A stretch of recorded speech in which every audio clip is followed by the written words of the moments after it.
WWE Survivor Series. WarGames speculations. Will Cody Rhodes and Kevin Owens square it off inside the ring? The recently heated confrontations between Cody Rhodes and Kevin Owens hints a match at the Survivor Series. The American Nightmare Cody Rhodes is hellbent to get his hands on Kevin Owens. The last segment of SmackDown brought the two superstars face-to-face where they exchanged words. Rhodes helping Roman Reigns defeat Solo didn't go well with Owens. KO mocked Cody Rhodes that he helped the person who tried to end his career. Rhodes retaliated and warned KO that he would be taught a lesson for using a banned move.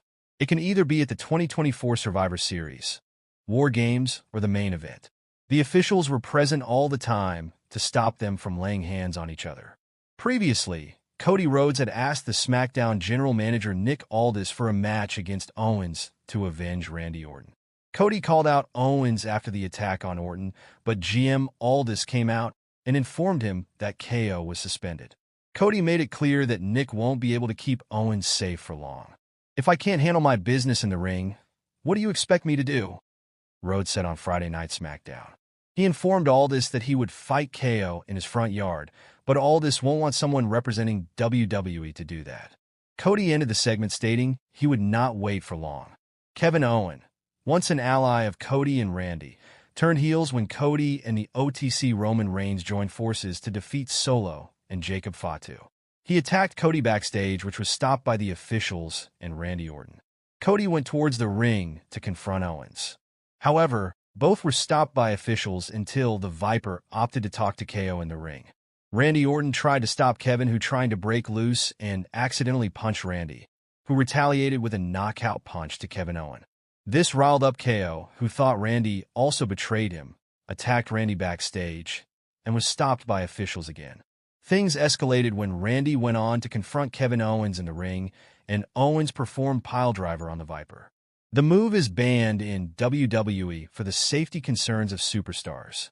Randy was taken out in an ambulance, and Cody went with him. Kevin Owens was suspended from WWE after that. Given the hatred that is brewing between the former allies, a collision is surely on the cards. The best bet is that Kevin Owens and Cody Rhodes will square it off at WWE Survivor Series, WarGames. Cody Rhodes and Kevin Owens are set to go face-to-face on tonight's WWE SmackDown. The altercation will take place 2 weeks after Owens hit Randy Orton with a piledriver, leading the Viper to be stretchered out of the ring and taken to an ambulance, where Rhodes joined Orton in his ride to the hospital. Rhodes called Owens out last week and told SmackDown GM Nick Aldis that he would handle Owens, even if he won't be allowed to do so in a WWE ring.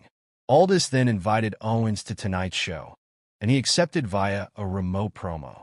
Also tonight, the Women's United States Championship Tournament continues as Bianca Belair, Chelsea Green, and Blair Davenport square off. Last week, Bayley defeated Candice LeRae and B-Fab to advance in the tournament to crown the first-ever champion.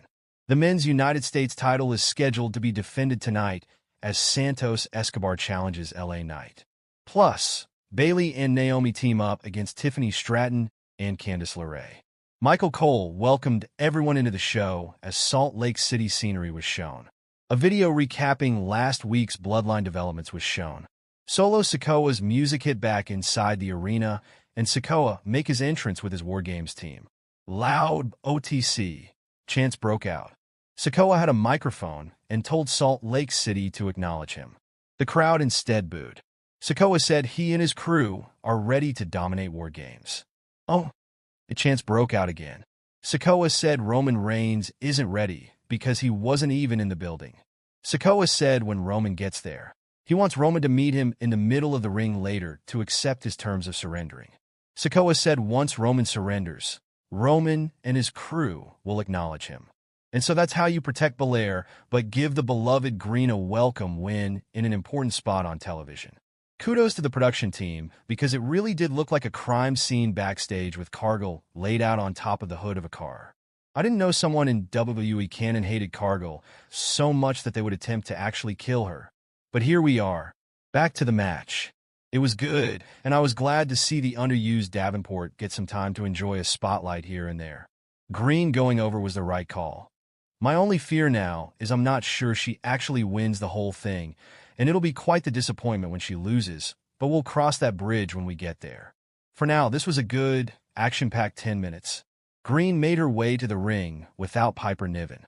Green rolled up Davenport to start the match, but Belair rolled up Green, and then Green rolled up Davenport, and then Belair rolled up Green.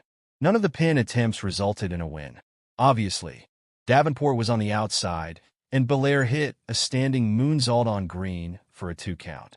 Davenport reasserted herself, but it wasn't long before Belair landed a splash on Green, who was on the outside.